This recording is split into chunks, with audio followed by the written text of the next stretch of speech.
자, 오늘 묵상할 말씀은 열왕기상입니다. 구약성경 열왕기상 22장. 오늘 그 섭리, 지난 주일에 5장 섭리의 1절을 배우면서 섭리라는 게 이 세상에 일어나는 어떤 일이라도 아무리 큰 일들, 아무리 적은 일들도 하나님께서 섭리하시고 주관하신다 내용의 말씀을, 고백을 우리가 살펴보았는데요. 오늘은 두 번째부터 7節까지 좀 내용이 많지만은 오늘 저녁 시간 내에 다 끝내도록 할 테입니다. 열왕기상 22장 22절부터 29절부터 40절까지입니다. 열왕기상 찾으셨죠? 22장 29절부터 읽습니다. 다 같이 시작. 이스라엘의 왕과 유다의 여호사밧 왕이 길르앗 라못으로 올라가니라. 이스라엘의 왕이 여호사밧에게 이르되 나는 변장하고 정전터로 들어가려 하노니 당신은 왕복을 입으소서 하고 이스라엘의 왕이 변장하고 전쟁터로 들어가니라. 아람 왕이 그의 병거의 지휘관 32명에게 명령하여 이르기를 너희는 작은 자나 큰 자와 더불어 싸우지 말고 오직 이스라엘 왕과 싸우라 한지라. 병거의 지휘관들이 여호사밧을 보고 그들이 이르되 이가 틀림없이 이스라엘의 왕이라 하고 돌이켜 그와 싸우려 한즉 여호사밧이 소리를 지르는지라. 병거의 지휘관들이 그가 이스라엘의 왕이 아님을 보고 쫓기를 그치고 돌이켰더라. 한 사람이 무심코 활을 당겨 이스라엘 왕의 갑옷 솔기를 마친지라. 왕이 그 병거 모는 자에게 이르되 내가 부상하였으니 내 손을 돌려 내가 전쟁터에서 나가게 하라 하였으나 이날에 전쟁이 맹렬하였으므로 왕이 병거 가운데에 붙들려 서서 아람 사람을 막다가 저녁에 이르러 죽었는데 상처에 피가 흘러 병거 바닥에 고였더라.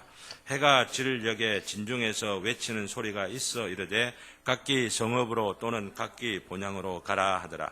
왕이 이미 죽음에 그의 시체를 메어 사마리아에 이르러 왕을 사마리아에 장사하니라. 그 병거를 사마리아 못에서 씻음에 개들이 그의 피를 핥았으니 여호와께서 하신 말씀과 같이 되었더라. 거기는 창기들이 목욕하는 곳이었더라. 아합의 남은 행적과 그가 행한 모든 일과 그가 건축한 상하궁과 그가 건축한 모든 성읍은 이스라엘 왕 역대지락에 기록되지 아니하였느냐. 아합이 그의 조상들과 함께 자매 그의 아들 아하시야가 대신하여 왕이 되니라. 아멘. 여기 있는 내용을 여러분들이 아마도 자주 들으셨을 것입니다. 북이스라엘 왕 아합과 남유다의 왕 이 여호사밧이 서로가 친하지 않아야 되는데 친했죠. 여호사밧은 선한 왕이고 아합 왕은 악한 왕입니다. 우상을 섬기고 그 부인 또 이세벨은 아주도 극악하기로 유명하곤 하죠. 그런데 동맹을 해서 지금 아람이라고 하는 나라를 대적하며 전쟁을 지금 하고 있는 중에 꾀를 냅니다. 아합 왕이 머리가 좋아가지고 비상해가지고 이 전쟁 지금 하는 중에 갑옷을 바꿔 입으면은 바로 여호사밧이 총지휘관으로 여겨지게 될 것이니까 옷을 바꿔 입자 이런 식으로 한 겁니다. 자기는 이 왕복 비슷한 것들을 입지를 않고 지금 그 부하복 아니면은 그 지휘관의 그 말단 지휘관 옷 이런 것들을 입어가 변장을 지금 한 셈이라 볼 수가 있죠. 그래가지고 사람들의 주목을 받지 아니하도록 하기 위한 겁니다. 아합 왕이 꼬드겨 가지고 동맹한 겁니다. 여호사밧을 꼬드겨 가지고 우리가 함께 싸우자라고 한 겁니다. 그러면서 여호사밧을 왕복을 딱 씌워 가지고 전쟁 앞에 내세우고 자기는 뒤에 숨어 가지고 목숨을 건지려고 하는 건데, 문제는 사람들이 싸워보니까 아마 말투가 달랐을 것이라 생각해요. 경상도 사람 또 저 함경도 사람 막 말투가 좀 다른 것처럼 여기 있는 사람들도 보면은 씨볼렛하고 쉬볼렛하고 뭐 이런 발음들이 달라가지고 나중에 그 사사시대 때 이 발음 차이가 그 지방마다 있는 것들을 우리가 살펴보게 될 터인데 아마 여호사밧 딱 보고 돌격을 해가지고 이제 죽이려고 하니까 말투가 다른 거 보고 이거 이스라엘 왕 아니야 이러면서 살려줘 버립니다.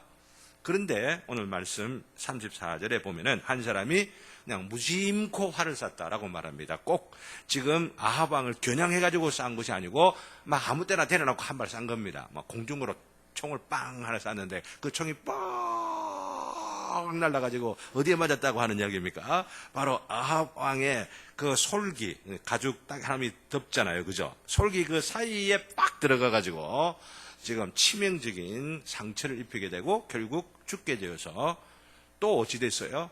죽기는 죽었는데 어찌 됩니까? 개가 핥게 되는 그런 곳에 시체가 버려두게 되어지는 거예요. 이건 다 지금 엘리야 선지자를 통하여서 좀 다 예언한 것이란 말이죠. 우연히 지금 쏜 화살이 하나님의 예언을 이루는 정확한 방편이 되었다라고 하는 거. 이것을 보여주는 유명한 이 예화 혹은 성경의 기록이기 때문에 오늘 읽으면서 섭리의 2절 내용들을 한번 봅시다. 2절을 한번 봅시다. 제1원인이라는 말은 궁극적인 원인이라는 겁니다. 근데 하나님께서는 모든 일들을 궁극적으로 이루어 가시는 최고의 주권자가 되신다라고 하는 것. 제1원인자다. 이렇게 표현을 하는데 제1원인자라는 말은 제2원인이 있다는 이야기죠. 그죠? 혹은 제3원인도 있는 겁니다. 이런 면에서 뒤에 어려운 말이 좀 나올지 모르겠는데 설명을 해드리기 전에 먼저 2절을 우리 다 같이 한번 읽읍시다. 성경 구절은 빼고 읽습니다. 시작. 제1원인이신 하나님의 예지와 작정의 관점에서 보면은 만사가 불변하고 무호하게 일어나지만 동일한 섭리로 하나님께서는 만사가 제2원인자들의 본성을 따라 필연적으로나 자유롭게나 우연적으로 일어나도록 조정하셨다.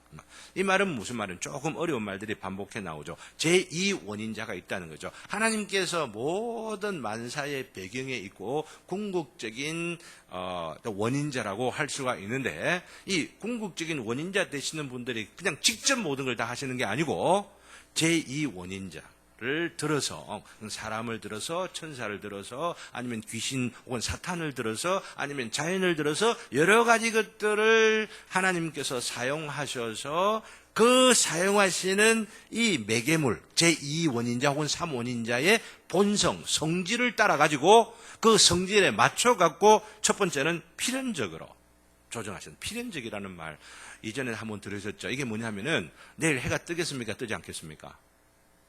우리는 해가 뜬다 하지만 해가 뜨는 겁니까? 안 뜨는 겁니까?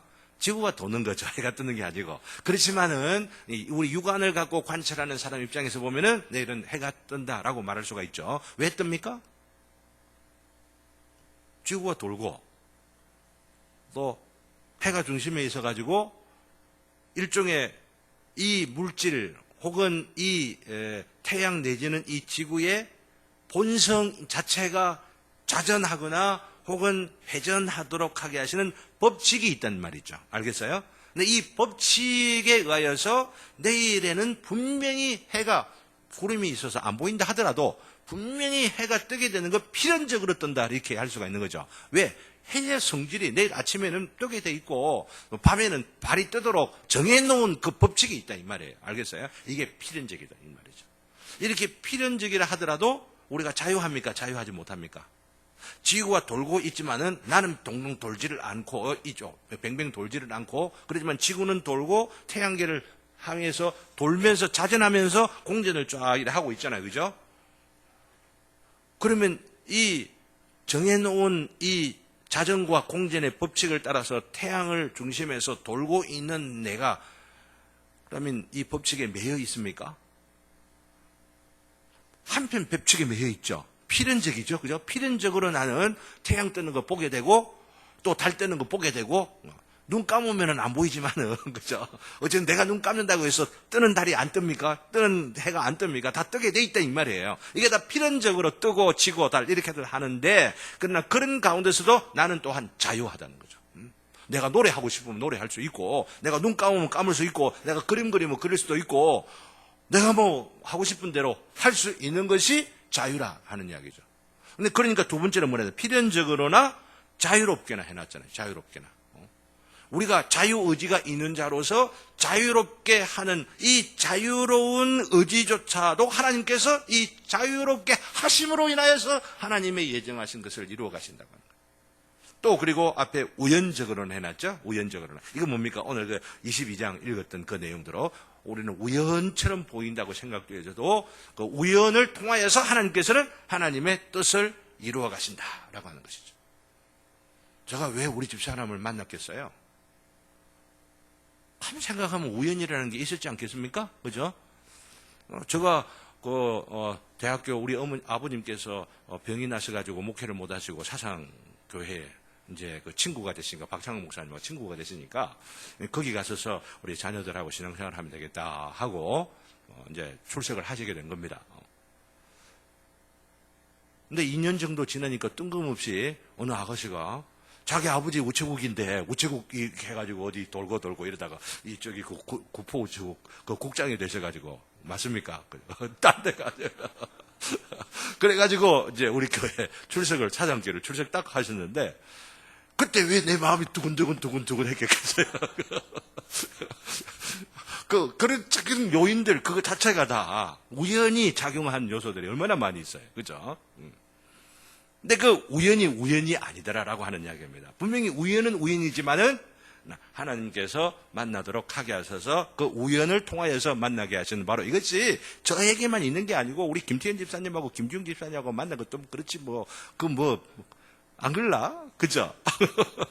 우리 허 집사님 마찬가지고 다 마찬가지예요. 다 그런 것들이 여기에 지금 고백되어져 있다라고 하는 거 이건 들으셔야 되는 겁니다. 하나님께서 모든 것들을 작정하셔서 또한 조정하시고 또한 예정하신 것들을 성취해 가실 때에, 이게 섭리하실 때에 그 섭리한 방편으로 그 사물이 갖고 있는 필연, 이 물건은 딱 놓으면은 뭐 어찌 되죠? 땡 소리도 나고 딱 떨어지게 돼 있죠, 그죠? 이 성질을 따라서. 그리고 또 자유의 의지를 있으면 똑 하다가 이거 딱 떨어지는 거, 새를 떨어뜨렸다 이러면 어찌 됩니까? 새는 푸르륵 날아가지고 안 떨어지려고 하는 그런 것들이죠. 그게 본성이 있는 겁니다. 그 각장의 본성들을 따라서 혹은 어떨 때는 우연하게 이렇게 하나님께서 조정하셔서 예정을 성취해 가신다. 이게 이제 섭리다라고 하는 거예요. 그리고 세 번째도 한번 봅시다. 그죠? 세 번째 조금 오래 말했습니다. 다 같이 읽습니다. 시작. 하나님께서는 통상적 섭리에서 방편들을 사용하시지만은, 통상적 섭리라는 말은 일반적인 섭리라고, 일반적인 방식으로 섭리하시면서 여러 가지 방법들, 아까 이야기했던 제2원인 이래 했죠, 그죠? 제3원인 이런 것들을 사용하시지만, 뒤에 자기의 기뻐하심을, 거기부터 합시다. 시작.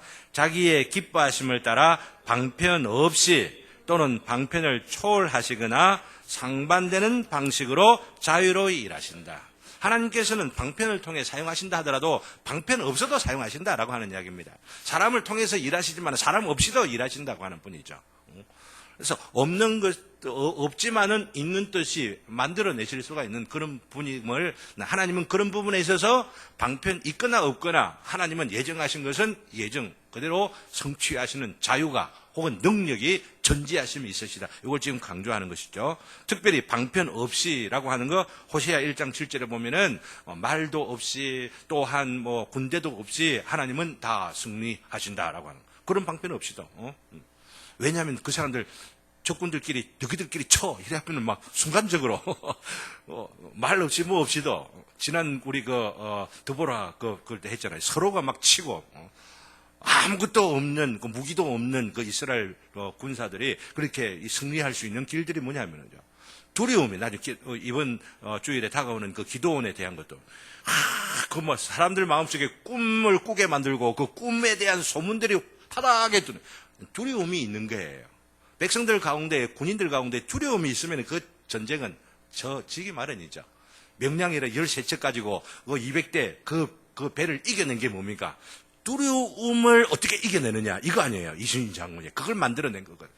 그건 자기가 만들어낸 게 아니고 자기가 죽고자 하니까 사는 이 기적이 일어난 건 뭐 하늘이 자기들을 도왔다 그러잖아요. 하늘이 도우는 그런 일들을 통하여서 일어나는 이런 것들이 있는데 하나님께서 그 백성들, 군인들 가운데 두려움을 주시고자 하면 뭐 순간적으로 해가지고 아무리 100만 대군을 갖고 있다 하더라도 소용이 없는 거죠. 하나님은 그렇게 일하실 수 있는 분이시고 또한 방편을 초월도 하신다고 하는 거. 이건 예를 들어서 로마서 4장 19절에서 20절 보면은 아브라함을 두고 이야기를 하고 있습니다. 아브라함이 아주 늙었지만은 아이 전혀 낳을 수 없는 그런 상황 가운데서도 낳는다라고 말하니까 믿었더라라고 하는 그 믿음의 귀한 본을 거기에 설명들을 하고 있는데 이게 뭐냐면은 방편을 초월해서 다 죽어 있는 생식적으로 생물학적으로 죽어 있는 그런 자들이지만은 아이를 낳도록 하게 하는 거. 죽어 있는 자지만은 어떻게 하세요? 살아나게도 하시고 믿습니까? 이게 방편을 초월하시는 것이라.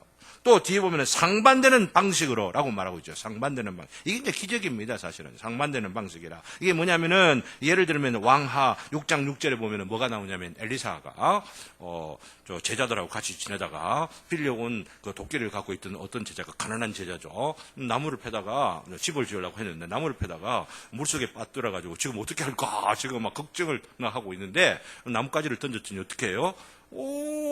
나뭇가지가 다시 올라오는 건 이해가 되는데 쇠똥고리 같은 거 덩덩덩덩덩 오르는 거 이해가 안 되는 일이잖아요. 여기 보면은 상반되는 방식으로라고 하는 말은 너무나도 모순되는 것처럼 보이는 그런 방식으로도 하나님께서 하시려고만 한다는 이야기죠.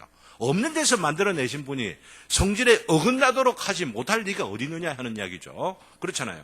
그렇기 때문에 우리 안에 못된 것만 만들어내는 본성들을 갖고 있다 할지라도 이 본성을 거스려서 하나님께서는 우리를 변화시켜 줄 수 있는 분이기도 하는 거죠. 하나님께서 이 놀라운 일들을 하시는 겁니다. 바로 그것들을 지금 하나님의 섭리의 방식으로 설명들을 하고 있어요. 또 네 번째도 한번 봅니다. 다 같이 한번 보겠습니다. 다 같이 시작. 하나님의 전능하신 능력과 측량할 수 없는 지혜와 무한한 선하심은 최초의 타락과 천사 및 사람의 다른 모든 죄까지 미치는 섭리에서 광범위하게 드러난다. 이게 뭐냐면은 최초의 타락, 인간의 타락, 그리고 인간의 타락 그 이전에 또 다른 타락이 있었죠. 천사의 타락이 있었죠. 이런 타락의 모든 일들까지도 하나님의 주권과 하나님의 능력과 하나님의 지혜가 다 간섭하게 되어진다라고 하는, 간섭이 되어서 일어난 일이라고 하는 겁니다. 근데 이걸 이해하지 못하는 사람도 있어요. 근데 여기 분명히 아셔야만 할 것은 그 뒤에 더 설명들을 더 강조해서 분명하게 강조를 하고 있는 게 뭐냐면은 즉 단순한 허용이 아니라, 그러니까 사람이 죄를 짓는 거 하나님이 허락을 하셨다, 허용을 하셨다, 혹은 천사가 죄를 짓는 거 그거 허용을 하셨다, 이렇게만 생각을 하는데 단순한 허용이 아니라라고 하는 이야기입니다.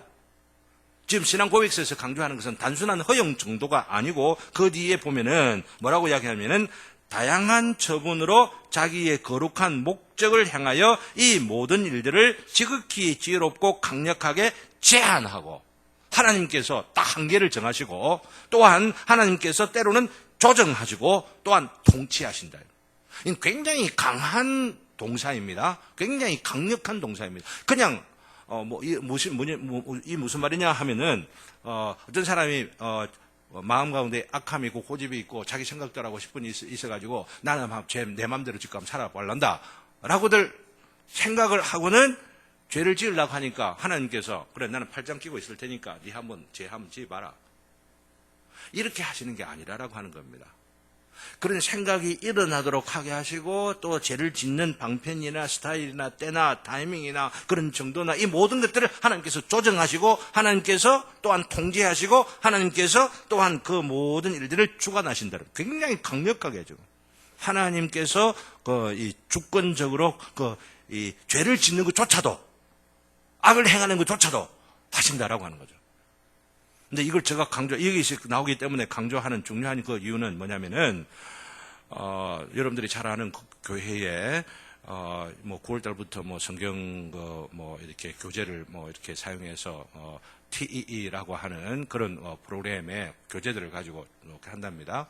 벌써들 듣는 이야기들이 너무 심플하다, 뭐 이런 이야기도 나오고, 뭐 등등 여러 가지 또 평들이 나오고 이러는데, 저는 뭐 간단하다 혹은 뭐 어렵다, 뭐 이런 차원을 떠나서 신학적으로 문제가 있다라고 합니다. 신학적.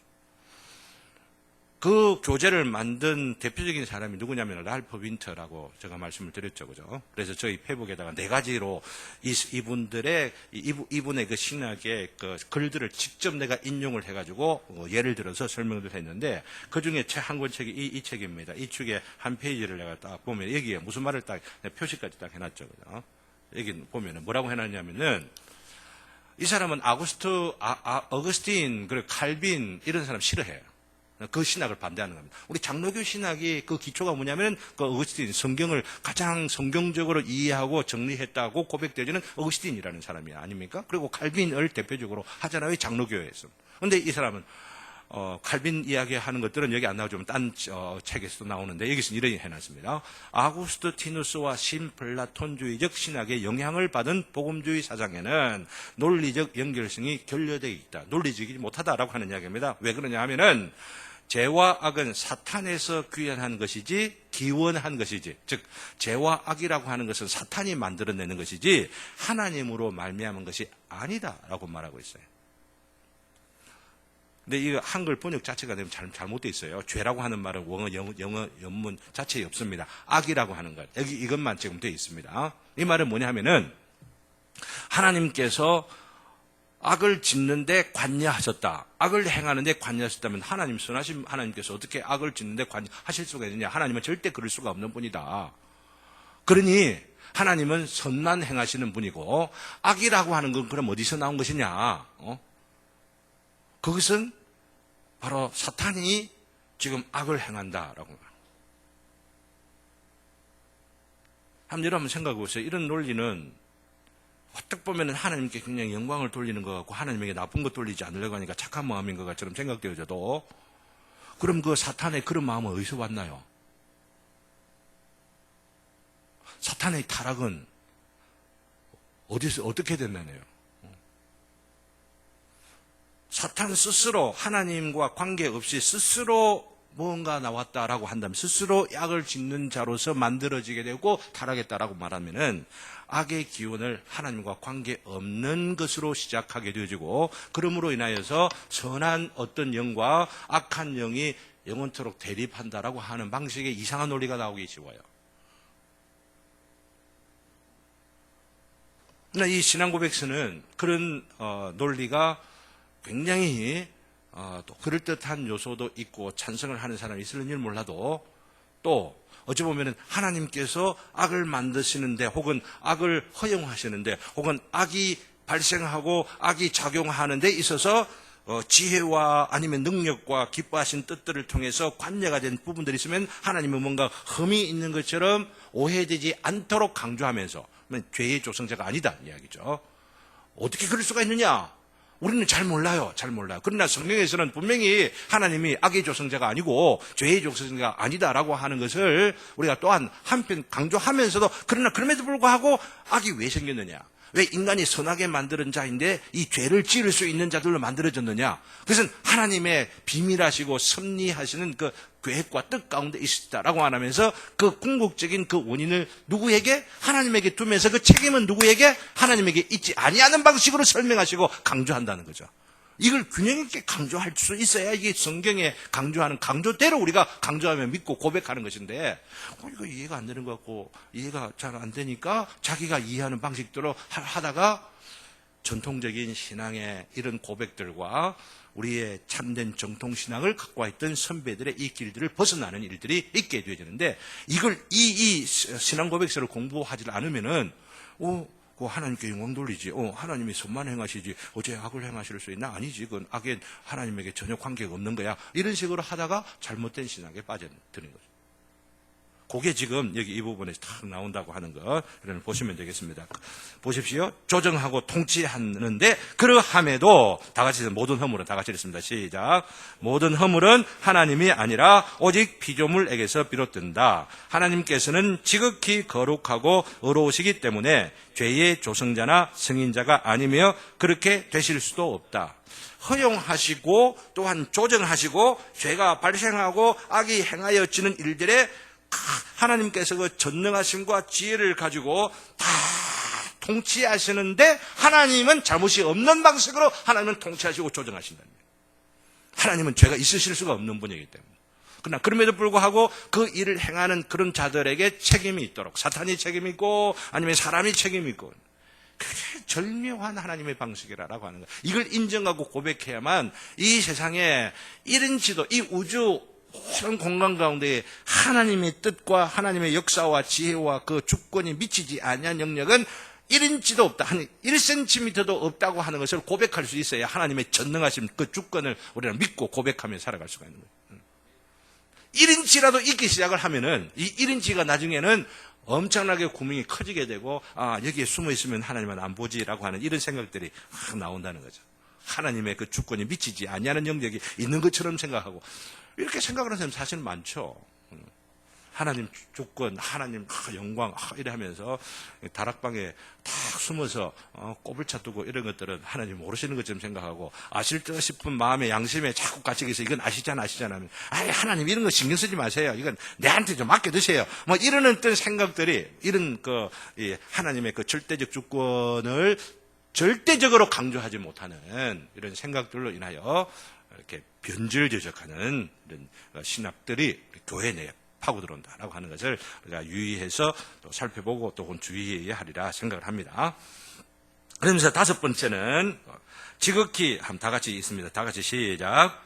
지극히 지혜로우시며 의로우시고 은혜로우신 하나님께서는 때로는 자기 자녀들을 여러 가지 시험과 그들의 마음의 부패에 잠시 내버려 두신다.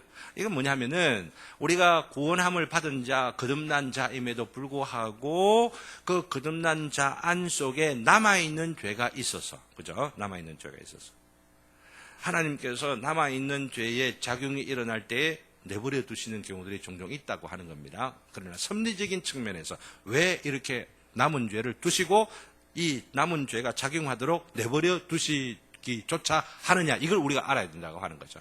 왜 그럴까요? 왜 우리를 하나님께서 죄를 용서해 주시면 완전하게 용서해 주셨다고 한다면은, 우리 안에 있는 죄가 전혀 작용하지 아니하도록 용서 딱 해버리고, 죄에 막 그냥 씨도 남기지 아니하도록 딱 이렇게 해버리시면 참 좋을 듯한데, 용서는 분명히 해주시는데 왜 이 죄의 흔적이 남아있도록 용서를 해준다고 하시느냐라고 하는 이야기예요. 왜? 무슨 심보로? 엄마 아시아 할게. 우리 안에 죄가 여전히도 작용하는 그런 경우들마다 오늘 이 그 밑에다 딱 해놨어요. 보세요. 그리하여라고 해놨죠. 그리하여 그들의 이전 죄를 징계하거나 부패에 숨겨진 힘과 마음의 거짓됨을 발견하게 하셔서, 다른 말로 이야기하면 내가 구원받았다 하나, 내가 의롭다고 하나님께 인정되어지는 자이나, 내가 거듭난 자, 내가 본성이 변화된 자이지만은 내가 신이 아니구나, 내가 하나님이 아니구나, 내가 인간이구나라고 하는 사실을, 이 부패해져 있는 힘의 작용들을 보면서 깨닫게 되어지고 발견하게 되고, 그래서 그들을 겸손하게 만드신단 말이에요. 아담이 타락한 이유가 뭐예요? 하나님이 될까 하노라, 눈이 밝아질까 하노라 하니까 눈이 뒹굴어져가지고, 와, 내가 진짜 나를 보니까 대단하거든, 와, 뭐 그냥 우쭐해져가지고 그냥 쏘가버린 거 아니에요. 우쭐하지 못하도록 하는 이야기예요. 우쭐하지. 그리고 그대도 보면은 그들의 도움을 바라며 더욱 친밀하고 지속적으로 하나님을 의존하고, 하나님을 떠나서는, 내가 조금이라도 떠나서는 내가 죄를 지을 수 없는, 죄를 지을 수밖에 없는 자이구나, 이걸 생각하면은 기도하지 않을 수가 없는 거고, 하나님 붙잡지 않을 수가 없고, 간절히 사모하지 않을 수가 없고, 내가 조금 어느 장만큼 기도를 좀 하니까 40일 정도 내가 막 금식 기도하고 이러니까 내가 막 그냥 천사가 된 것처럼 어깨축지를 딱 보고 내가 날개가 안 나오나 이러면서 생각들을 하도록 돼 있어요. 우리 인간은 그렇게 교만하게 돼 있다는 이야기죠. 교회를 위해서 뭔가 좀 큰 일을 좀 남들이 볼 때 야 대단한데 라고들 한다 보면은 그 뭔가 남한테 자꾸 이야기하고 싶어하고, 아닌 것 같으면서 내 별거 아니지만은 내 이런 일을 뭐 이랬다고 어떻게 하면서 이렇게 좀 뭐 과장하고 그러면서 말은.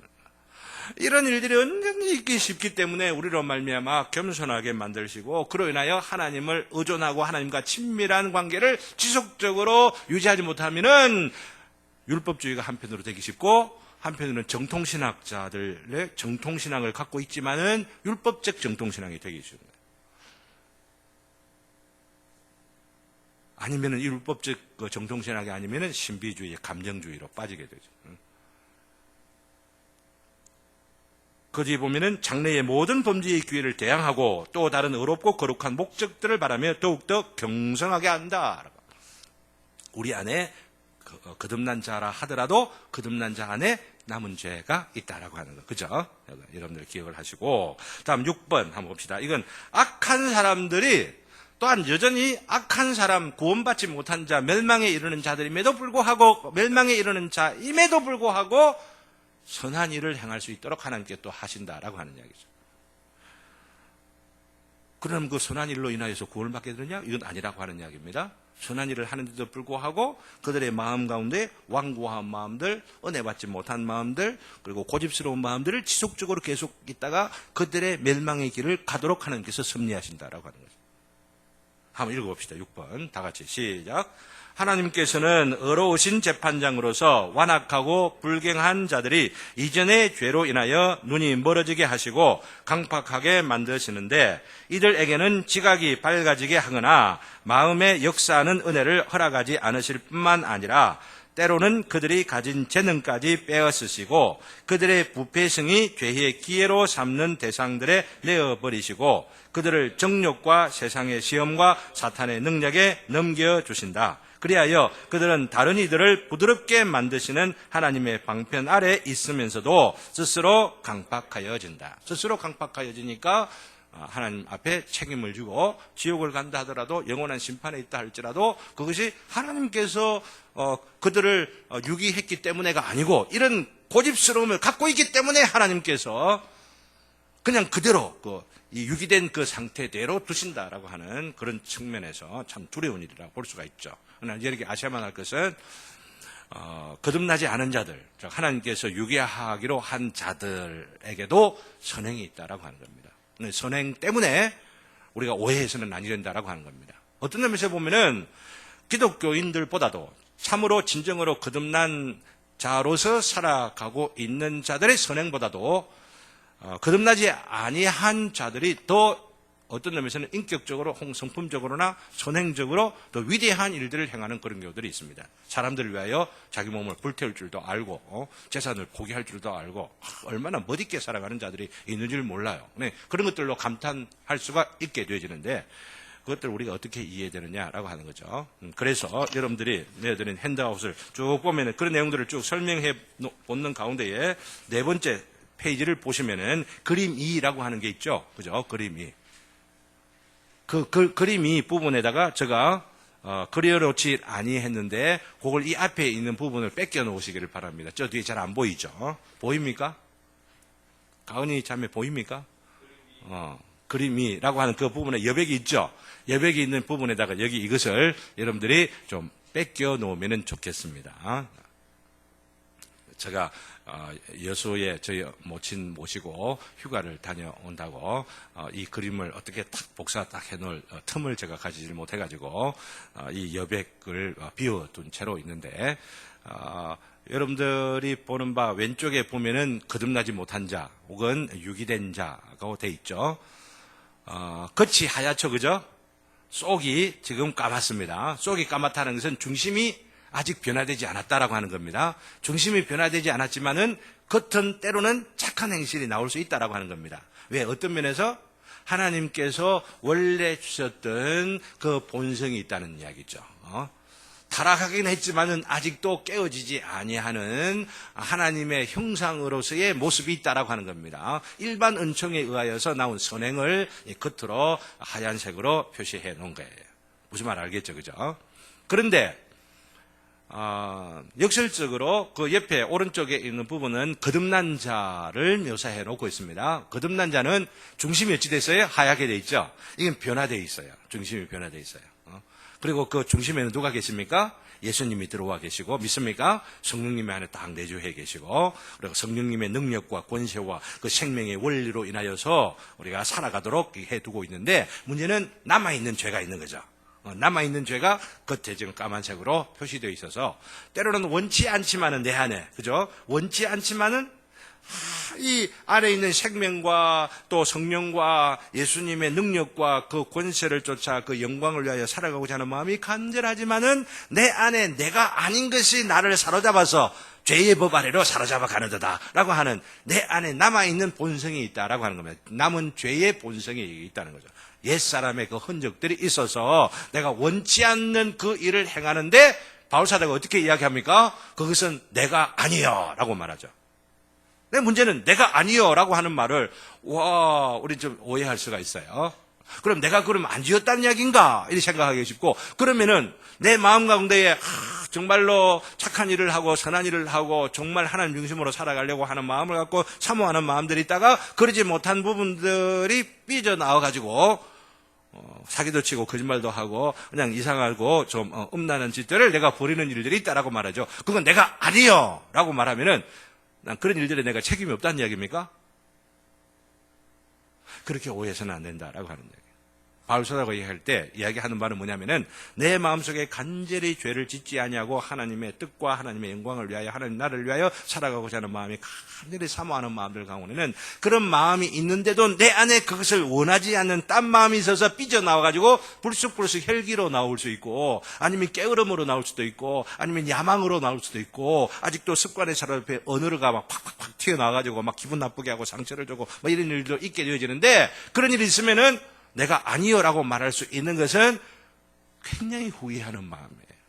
이런 일이 내한테 아직도 있군요. 너무 안타깝고 죄송스럽고 송구스럽고 정말 하나님 죄송합니다라고 하는 그런 마음을 담아서 이건 내 하나님께서 나에게 주신 그 본성에 나온 것이 아닙니다라고 하는 이야기예요. 그러니까 그런 옛 본성에 의해서 나온 그 거짓말이 누가 한 거예요? 내가 한 거 아니에요. 그러니까 내가 한 것이 아니요라고 말할 수 있는 바로 그 자체는 그 일에 의하여 그 거짓말 아니면 그 잘못을 다시 짓지 않겠습니다라고 하는 하나님 앞에 결심과 다짐들을 가지고 이건 내가 아닙니다. 이건 내가 원하여서 이루어진 것이 아닙니다. 튀어나온 것이 아닙니다. 하나님 용서해 주세요. 바로 이 말들이 나오는 것이라고 하는 거예요. 책임은 자기가 지는 거죠. 일어난 일들에 대해서. 그 정도를 하시면서 이제 살펴보시면은 이제 맨 뒤에 우리 복습 문제를 딱 정리를 하면서 오늘 정리를 할 수 있으면 좋겠습니다. 오늘은 답을 싹 다 적어놔줬어요. 여러분들이 또 좀 연구도 하시고 또 정리도 하시면 좋겠다 싶어서 오늘 또 내용이 좀 많은 내용들이 답들이 되어 있어서 다 답을 다 해두었습니다. 1번 다 같이 읽습니다. 시작. 절대적인 주권 교리에 대한 일반적인 반대들은 어떤 것들이 있습니까? 일반적으로 사람들이 저런 이유들을 들어서 반대를 하는데 첫 번째, 하나님께서 모든 것을 통제하신다면은 내가 무엇을 하든 나는 책임이 없다는 반대를 변명을 하고, 두 번째, 하나님께서 모든 것을 통제하신다면 내가 무엇을 하든지 만사 동일한 것이다 고 말하면서 변명하거나 혹은 반대하거나, 또 C, 하나님께서 모든 것을 통제하신다면 하나님이 죄를 짓게 될 것이다. 다음에 D, 하나님께서 모든 것을 통제하신다면 의인이 행하는 죄와 악인들의 행하는 선행을 설명할 방법이 없을 것이다. 하나님께서 다 통제를 하신다면은 어떻게 의인이 죄를 지을 수 있겠느냐? 악인도 선을 행하지 않느냐? 이러면서 그런 것 보니까 하나님께서 모든 걸 다 통제하는 게 아니다. 이렇게 이제 반박하기도 하고 한다는 거죠. 그것들을 비판 위하여서 내가 몇 가지로 앞부분을 통하여 설명을 드렸습니다. 읽기만 하고 좀 넘어갔으면 좀 좋겠고, 조금 더 자세한 설명이나 이런 것들이 개인적으로 필요한 분들은 얼마든지 질문들을 하시면 좋겠습니다. 첫 번째, 이것은 앞부분 1번의 A에 대한 반박입니다.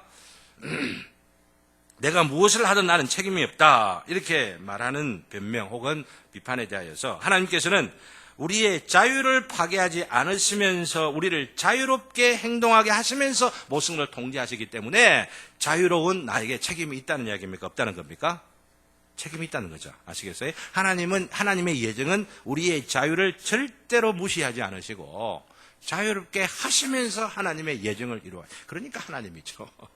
우리 인간으로서는 그게 불가능할 줄 몰라도 하나님은 그렇게 하신다라고 하는 겁니다. 그러니까 하나님께서 모든 걸 다 통제하셔도 우리는 우리의 잘못, 우리의 죄에 대해 우리는 책임을 진다라고 하는 거죠. 우리의 행하는 바에 대하여서. 다음 두 번째, 하나님께서 모든 것을 통제하시기 때문에 만사가 하나님께서 이미 계획하신 대로 일어나야 하며 그러므로 그 일들은 내가 하는 일들도 포함되어 있다. 하나님께서 다 통제하시기 때문에 일어나는 모든 일들마다 하나님께서 계획하신 일들이 일어나요. 그것도 하나님께서 통제하시는 내용이기 때문에 그렇죠. 그리고 통제하시는 모든 내용이기 때문에 바로 그 나의 모든 생각, 취미, 그리고 의도, 계획, 성취하고자 하는 모든 그 계획들도 그 하나님의 그 통제 안에 들어가 있다라고 하는 겁니다. 그러니 내가 무엇을 하든지 만사 동일한 것이다. 이렇게 생각해서는 아니 된다라고 하는 겁니다. 다음 C번. 하나님께서는 당신께서 죄를 지으시지는 않으면서도 죄를 짓는 이들을 통제하실 수가 있다. 하나님은 앞에 1번에서 이야기한 것처럼 필연적으로 이루어 가시는 일들이 있지만은 우리의 자유를 손상시키지 않는 것처럼 하나님께서 필연적으로 이루어 가시는 일 가운데서 하나님 자신은 죄를 짓지 아니하시면서 우리 인간이 죄를 짓는 것에 대해 책임을 지도록 하게 하시면서 하나님께서 예정하신 일들을 이루어 가신다라고 하는 겁니다. 마지막, 우리가 택자들이 행하는 악과 악인들 속에 선행을 설명할 수 있는 것은 하나님께서 모든 것을 통제하시기 때문이다. 앞에 설명을 좀 드렸습니다. 이 그림 도표를 통하여서 하나님께서 왜 이 악한 자들 속에 선행이 계속 일어나는 것이 가능하도록 했습니까? 선행이 일어나는 것으로 인하여서 그 악한 자들, 즉 구원받지 못한 자들이 구원받도록 하게 하시는 것이 아니면서, 그러나 그럼에도 불구하고 이 악한 자들, 구원받지 못한 자들에게 하나님의 일반 은총적인 측면에서 사회가 안정되게 하고, 혹은 그들에게 또한 하나님의 은총과 자비와 그 긍휼하심이 어떤 것을 계속 보여주셔서 할 말이 없도록 하게 하시는 섭리의 한 과정으로서 거듭나지 못한 자임에도 불구하고 그들에게 선행을 행할 수 있는 능력을 주셨다라고 하는 거죠. 많은 사람들이 오해를 하는 것이 전적 무능이라고 한 교리가 우리 있습니다. 튤립 교리의 T자가 맨 처음에 토탈 디프레베티라고 하죠. 전적 타락이라고 하는데, 전적 타락 교리를 잘못 생각하고 있는 분들은 우리가 전적으로 타락이기 때문에 선한 일들은 전혀 아무것도 행할 수가 없다, 이렇게 보시는데 절대 그런 의미로서 교리를 이해하면 안 된다라고 하는 것을 아셔야만 합니다. 우리가 할 수 없는 것은 우리가 선하다고 해서 우리를 구원할 수 있을 만한 어떤 선행을 행할 수 없다는 의미로서 전적 타락한 것이지, 우리가 인간으로서 착한 일, 아이가 물에 빠진다든지 아니면 어려움, 불 끄던 경우도 하는 이런 마음과 측은지심과 이런 게 생기잖아요. 그죠? 그래가지고 막 희생하기도 하고, 남이 지금 지하철 앞에 해가지고 막 확 이렇게 지금 하려고 하면 뛰내려가고 이 사람 살려내고 이래 하는 것들, 우리 착한 그런 마음들이 누구에게나 다 있어요. 어떤 사람은 그 행동을 좀 빨리 하고, 또 혹은 또 그런 그 경우들이 있어서 또 의인이라 이렇게들 되고 있지만은, 그런 것들을 통해서 구원받은 것이다, 이렇게 보아서는 안 된다라고 하는 거죠. 그런 일들 통해서 우리가 의인이 되는 것도 아니고 구원 얻는 것도 아니기 때문에 그렇다는 겁니다. 자, 다음 3번. 왜 선택된 자들이 그렇게도 심각한 범죄를 행하기도 합니까? 앞에 설명드렸습니다. 징계와 경계를 위하여 내주하는 죄가 임시적으로 폭발하는 것을 하나님께서 허락하시기 때문입니다. 왜 허락하십니까? 우리를 겸손하게 하시기 위하여, 하나님의 은혜에 더욱더 친밀하게 붙잡고 살아가도록 하기 위하여서 앞에 여러 가지 설명들 해놓은 것들이 있습니다. 네 번째, 어떻게 유기된 자들이 때때로 우리가 예상하는 것보다 훨씬 더 나은 행동들을 하기도 합니까? 예수 안 믿는다 하는 사람이 더 멋있는 경우들이 있잖아요. 그죠? 또 사고가 났다 하면은 예수 믿는 사람, 이번에 이 인형 이 롯데 제2인자도 장로라 해요. 참 안타까운 일입니다. 안타까운 일. 주님을 위해서 그렇게 자살할 정도라고 한다면, 목숨을 내올 정도면 그건 순교가 되겠다 생각들 하고 이러는데, 그 주님을 위해서 죽은 게인가? 뭔가 이 주군을 위하여서, 그죠? 주군을 위하여서. 이름 누굽니까? 임동빈이가 신동빈이를 위하여서 목숨을 내놓은 거 아닙니까 지금? 그러니까 사람들 입장에서 막 그런 사람 아닌 사람들이 너무나 많이 있기 때문에 그래도 좀 감동적이다. 뭐 이런 이 분위기인 것 같더라고요. 뉴스를 통해서 보면은. 그렇지만 그리스도인 입장에서는 진짜 주님을 위해서라고 한다면은 까 뒤집어 놓고, 그렇잖아요. 뭐 잘못한 게 있고 뭐 하이로 이러면은 인간을 위해서 이렇게 하는 것보다도 정말 이 사회를 위하여서 정말 이 불의가 뭔지, 아니면은 하지 않을 법을 어긴 것들이 있다고 한다면은 사회를 올바로 하기 위하여서 그러니까 모욕을 당하고 수치를 당하고 난 잘못했습니다. 하나님 정말 잘못했습니다. 용서해 주십시오. 이러면서 견디면서 오히려 좀 뭔가 희생을 하고 이런 것들이 좀 더 있어야만 되겠죠. 그런데 그렇지 못한 것들을 생각을 하면 참 안타까워요. 어쨌든 그래도 그죠? 안 믿는 사람이라 하더라도 우리를 감동시키는 그런 어떤 이 인품적으로나 또 사회적으로 그분이 굉장히 이 롯데에서 이 사람들에게 이거 인정을 굉장히 많이 받았다 그러더라고요. 그래서 그 형님하고 동생하고 싸우는데 그 사람이 이 동생 쪽으로 싹 이리 오니까 많은 이 회사의 임직원들하고 이 사람들이 싹 이쪽으로 오게 되었다 하고 하면 대세가 이쪽으로 기울였다고. 그만큼 인정받았다는 이야기죠. 그래서 참 존경은 받았다 싶은 생각이 드는데, 참 장로라 하면서 자살까지 했다 싶으니까 그게 지금 막 좀 걸리더라고요. 너무 아쉽다 싶은 그런 생각들이 들면서, 어쨌든 정리하고자 하는 것은 거듭나지 아니한 사람들도 이렇게 좀 어렵다고 여겨지는 감동적인 이런 어떤 일들을 하는 경우들이 있다고 하는 이야기죠. 왜 그렇습니까? 하나님께서 이 사회를 이런 거듭나지 않는 사람들이 살아가는 이 사회라 하더라도 그래도 하나님의 형상으로서 살아갈 수 있는 이 여건과 사회적 분위기와 어떤 이 질서를 하나님께서 허용하시기 위하여 얼마만큼의 선행들을 할 수 있도록 하게 하신다라고 하는 것이죠. 이런 점들을 참고할 때에 다섯 번째입니다. 크리스찬을 두고 옛사람이면서 동시에 새사람이라고 말하는 것은 옳은 것일까요? 거듭난 자도 지금 죄를 짓는 것이 있고, 그죠? 그러니까 이 죄를 짓는 부분들이 있는 거 보니까 옛사람의 흔적 있다고 제가 말씀드렸는데, 그러면 옛사람의 흔적하고 그러면 새사람이 동시에 지금 있기 때문에 옛사람이면서 새사람이다 이렇게 말할 수 있겠느냐라고 하는 이야기입니다. 그렇지 않습니다. 누구든지 예수님을 믿으면 거듭나고 거듭나게 되어진 자들은 누구든지 옛사람의 흔적이 있다 하더라도 새사람입니다. 아시겠어요? 내가 조금 간혹은 아직도 그 옛사람의 흔적대로 좀 혈기가 있고 아니면은 좀 게으른 부분도 있고 내가 원치 않는 어떤 그 부분들을 청산하지 못한 것들이 있어도 빨리 청산하십시오.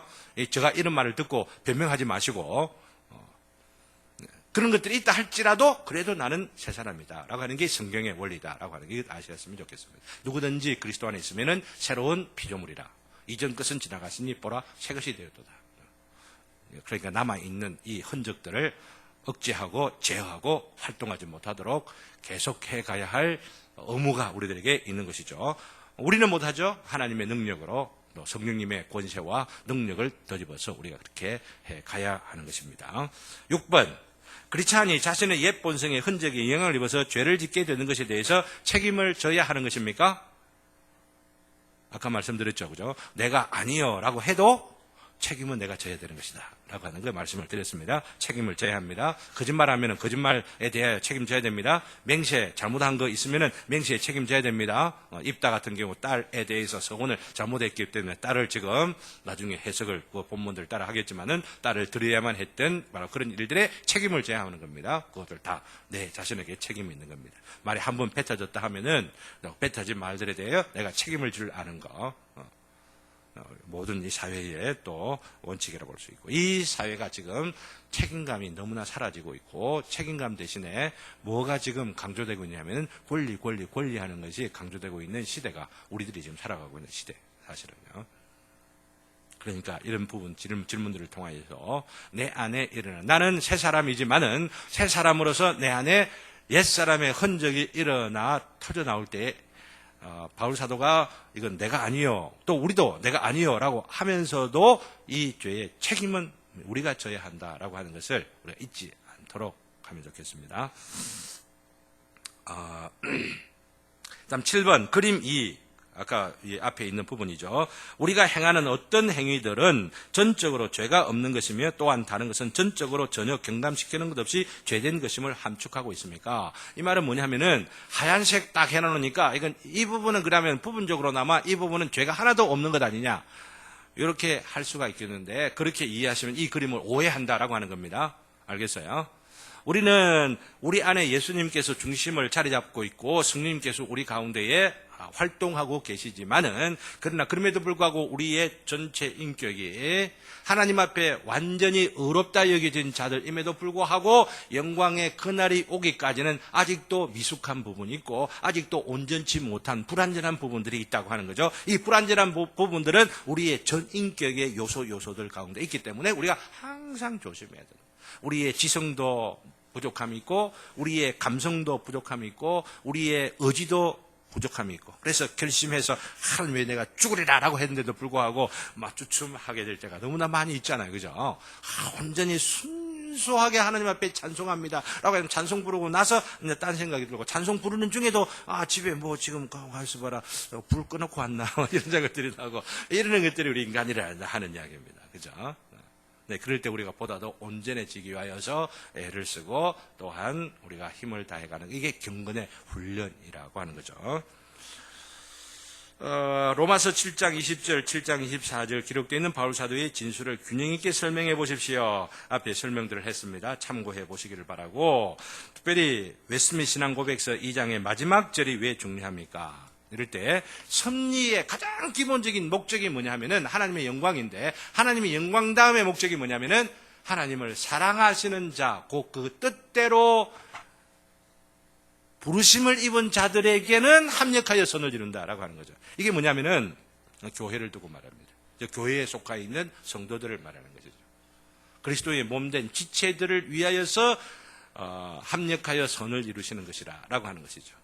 우리에게 일어나는 그 어떤 일이라 하더라도 여러분들이 이것을 믿을 수 있기를 바랍니다. 어떤 일이라 하더라도, 어떤 상처라 하더라도, 어떤 괴로움이라 하더라도, 어떤 어려운 일이라 하더라도 그 일을 일어나게 하신 그 이유는 하나님께서 그 일을 합력하여 선을 이루도록 하게 하신 하나님의 계획이 있으시다라고 하는 겁니다. 지금 낭패를 당한 일들이 있습니까? 내 뜻대로 나는 계획을 세워서 이렇게 됐으면 좋겠다고 생각하는데 그 뜻대로 되지 아니한다고 생각되는 그런 일들이 있습니까? 그런 일들을 통하여 나를 흔들어 놓으시기도 하고 생각하게 만들기도 하고 나를 연단시키기도 만들고 나를 겸손하기도 하고 나를 또 격려하여서 그것을 구하기도 하시고 여러 가지 다양한 목적, 바로 이런 형편들을 통하여 합력함으로 인하여 선을 이루신다. 이것은 요셉의 일을 통해서 분명하게 보여주나요? 요셉의 형들은 요셉을 죽이려고 했지만은, 형님들은 나를 죽이려고 했지만은 하나님께서는 이 모든 일들을 합력하여 선이 되게 하셨나이다. 이걸 우리가 아는 이 고백, 너무나 놀랍죠. 이 고백을 통해, 이 고백에 일어나는 사건을 통하여 이스라엘이 형성되어집니다. 이 고백으로 인해 이스라엘이 형성되어지고 이스라엘 백성들이 가나안 땅을 차지하게 되는 그 원형적인 사건이 바로 여기에 있는 거죠. 하나님에게 섭리의 뜻이 있다라고 하는 것을 우리가 또한 고백하면서 우리 자신들에게도 일어난 일들을 이렇게 고백할 줄 알았으면 참 좋겠다 생각하는 이 시대만큼 하나님의 섭리 교리가 무시되어져 가고 있는 시대가 없기 때문이라고 하는 겁니다. 이것은 앞으로 더욱더 구체적으로 배워져 가게 될 것인데, 하나님이 중심에서 사라지기 때문에 하나님께서 섭리하신다, 모든 만사를 섭리하신다는 이 교리만큼 무시되는 시대가 없습니다. 그러나 우리 교회에서는 이 교리를 보다 더 강조하고 항상 이 섭리를 믿는 자들로서 확신을 갖고 감사하고 기뻐할 수 있는 우리들 되기 바라면서 우리 찬송 그런 뒤에 잠시 기도하고 마치도록 하겠습니다. 73장입니다.